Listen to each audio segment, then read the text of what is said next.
Hello friends, this is Nitish Chaudhary. तो मैंने आपकी पूरी फर्स्ट फ्लाइट में जितने भी आपके चैप्टर थे वो पूरा फिनिश करा दिया। किस पर आ गया? मैं पोएम पर आ गया हूँ।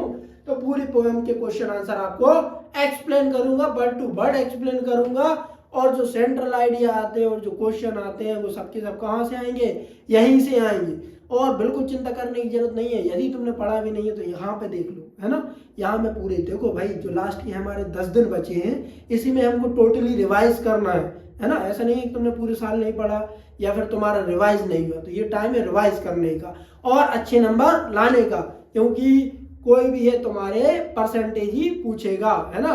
बाद में रिग्रेट मत करना कि हम पढ़ सकते थे और पढ़ नहीं पाए। तो अभी हमारे पास टाइम है किसके लिए? पढ़ने के लिए। आ जाओ भाई। हाँ, तो first short answer type question देख ले हम। What is dust of snow? भाई जो डस्ट ऑफ स्नो है वो क्या है? डस्ट ऑफ स्नो क्या है? स्नो मीन्स क्या होता है? बर्फ की धूल। क्या होती है भाई? बर्फ की धूल। डस्ट ऑफ स्नो मीन्स होती है बर्फ की धूल। और एक रहती आइस। आइस क्या रहती है? बर्फ रहती है जो आमतौर पर क्या रहती है? फ्रिज में रहती है, ठीक है। फ्रीजर करके जो हम जमाते हैं उसको बर्फ कहते हैं, है ना। और आइसलैंड वगैरह पे रहती है वो बर्फ रहती है। मगर ये क्या है हमारी? भाई बर्फ की धूल। What does the poet say has changed his mood? और जो कवि है ना वो ये क्यों कहते हैं कि उसने क्या कर दिया भाई? उसका मूड चेंज कर दिया, है ना। How has the poet mood changed? है ना। और जो पोएट का मूड है वो किस प्रकार से चेंज हुआ, है ना। तो the dust of snow means, जो डस्ट ऑफ स्नो का मतलब क्या है? Fine particles. क्या है भाई? ये पार्टिकल्स हैं, छोटे छोटे से क्या है? टुकड़े हैं, छोटे छोटे से कण है। पार्टिकल्स मीन्स क्या होते हैं? कण। और फ्लैक्स ऑफ स्नो, ये क्या है भाई? स्नो के गुच्छे हैं। फ्लैक्स मीन्स क्या होते हैं? गुच्छे। किसके? स्नो। स्नो मतलब बर्फ की धूल के क्या है? ये गुच्छे हैं। तो क्लियर। तो व्हाट इज, ये पूछ रहा है what is the dust of snow?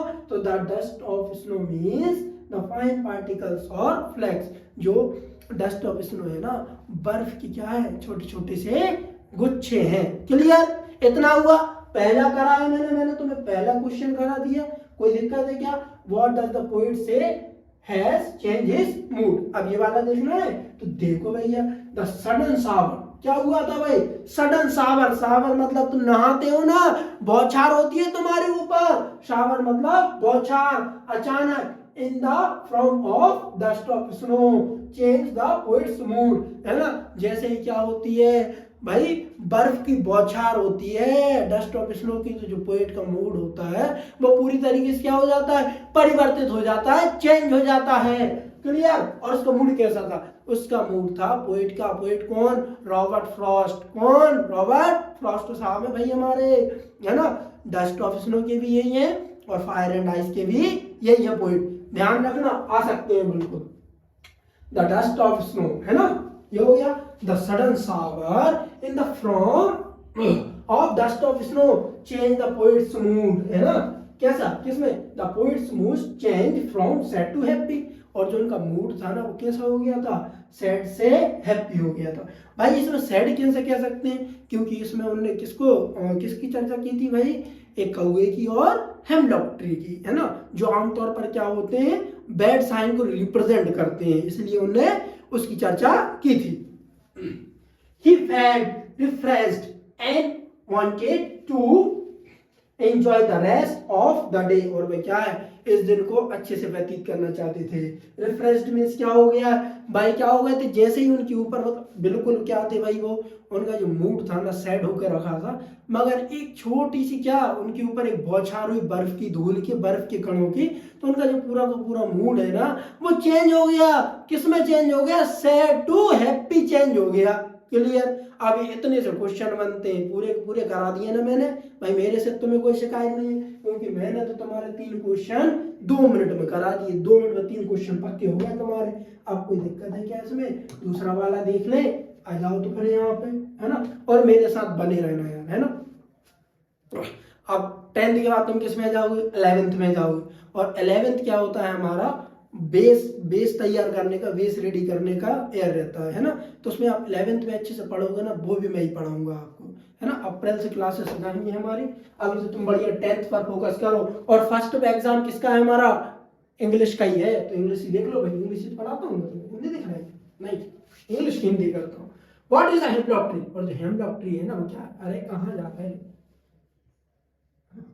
Hemlock tree है, हाँ, why doesn't the poet write about more beautiful trees such as maple और ऑक, है ना, मेपल और ऑक, है ना, जो हेमलॉक ट्री की, उनने क्यों हेमलॉक ट्री ही क्यों लिया? वो भाई ऑक ले सकते थे, मेपल ले सकते थे, ये वाले पेड़ भी तो ले सकते थे, सुंदर और अच्छे पेड़ भी तो ले सकते थे, मगर पोएट का मूड कैसा था वहां पे, सैड था, इसलिए तो हमने किसकी चर्चा की भाई, हेमलॉक ट्री की। और हेमलॉक ट्री क्या होता है, आमतौर पर बैड साइड रिप्रेजेंट करता है, तो hemlock tree is a poisonous tree. भाई क्या होता है, ये जहरीला पेड़ रहता है, कैसा पेड़ रहता है, जहरीला tree with small white flowers, और इसकी क्या रहते हैं, स्मॉल वाइट फ्लावर्स रहते हैं।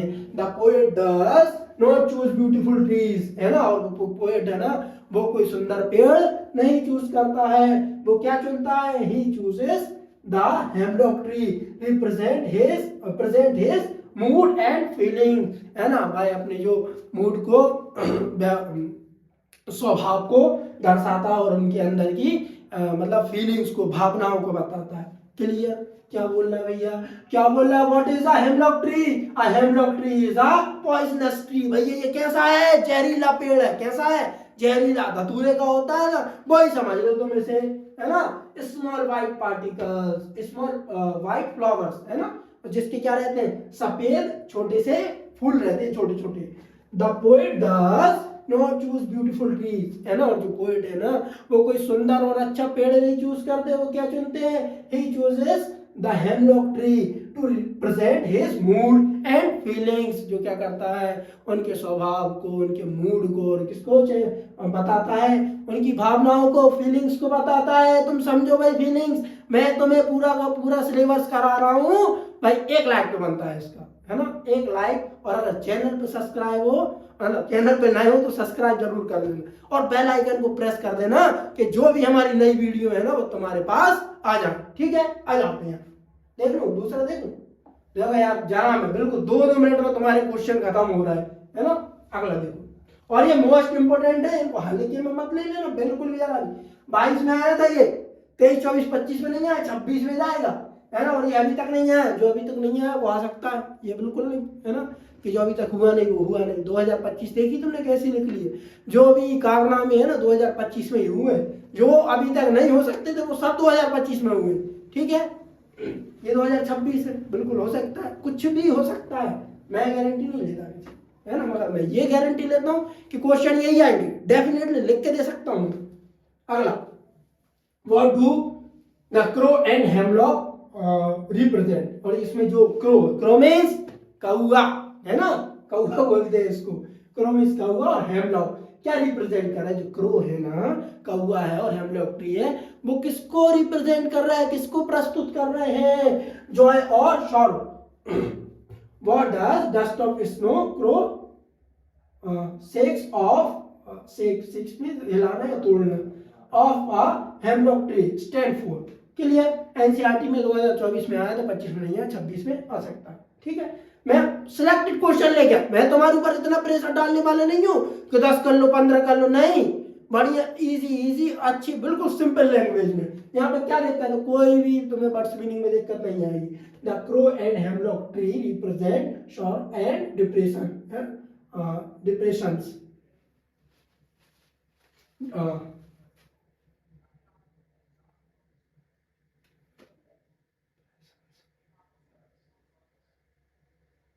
ठीक है,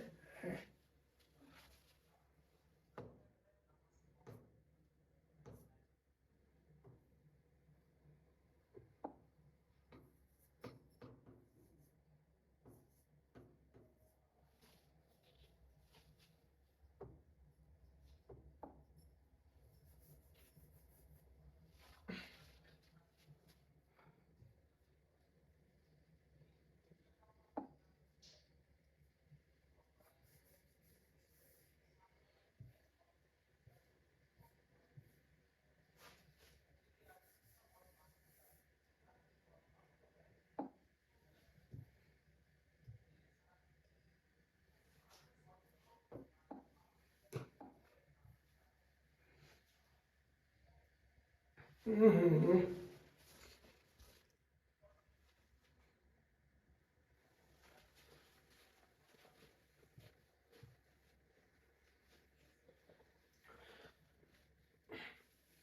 तो अब हम कौन सा क्वेश्चन देखेंगे?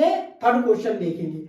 What do the crow and hemlock represent? जो क्रो होता है ना, कौवा होता है, और जो हेमलॉक ट्री होता है, वो किसको रिप्रेजेंट करता है ना? तो ये हमको बताना है। तो the crow and hemlock tree represent sorrow and depressions, है ना? Depressions felt by poet in this materialistic. Materialistic means क्या होता है भाई? मटेरियलिस्टिक्स क्या होता है? सांसारिक, है ना? सांसारिक जो भावनाएं होती हैं, materialistic world. The dust of snow is the symbol of natural Joy and energy. और जो डस्ट ऑफ स्नो है ना, वो किसके सिंबल है? सिंबल मीन्स प्रतीक है। किसके? नेचुरल, है ना? प्राकृतिक। किसके? प्रकृति के, और जॉय आनंद के, और एनर्जी के, है ना? The dust of snow that the crow shakes of a hemlock trees means that from sad moment the poet is entering into a time full of optimism.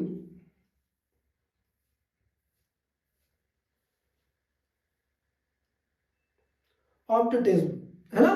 ये है यहाँ पे, है ना? तो इसमें कोई दिक्कत है क्या तुम्हें? और कुछ नहीं है भाई? जो क्रो है और जो हेमलॉक ट्री है, वो किसको रिप्रेजेंट करता है? बैड साइन को रिप्रेजेंट करता है। मगर इसमें ये नहीं कहा जा सकता कि कोई भी चीज़ अगर, मतलब कोई भी चीज़ मानुस रहती है या कोई बैड रहती है, ऐसा कुछ नहीं रहता, है ना? जो सारी चीज़ें वो किसकी बनाई गई हैं? प्रकृति की चीज़ें बनाई गई हुई हैं। इसको हमको अच्छे वे में लेके चलना चाहिए। नेक्स्ट वाला देखें। What is the central idea of this poem? The poem Dust of Snow gives the message that small natural incidents, है ना? जो डस्ट ऑफ स्नो क्या मैसेज दे रही है भाई? जो नेचुरल इंसिडेंट है, कैन चेंज अवर मूड। छोटी छोटी जो बातें हैं वो आपका मूड, है ना, क्या कर सकते हैं? परिवर्तित कर सकते हैं। Make us happy. किसमें भाई? हैप्पी में चेंज कर सकते हैं। ठीक है भाई? तो ये पूरा का पूरा ये तो अब आप थोड़ा सा आप करना, ठीक है? ये आपकी ड्यूटी है कि इसके बाद कोई सा भी क्वेश्चन नहीं, ये वाला है, मैंने आपको ये करा दी। अब मिलेंगे हम कौन सी वीडियो में? नेक्स्ट वीडियो में मिलेंगे। नेक्स्ट वीडियो हमारी क्या है? फायर एंड आइस पर। So thank you for watching.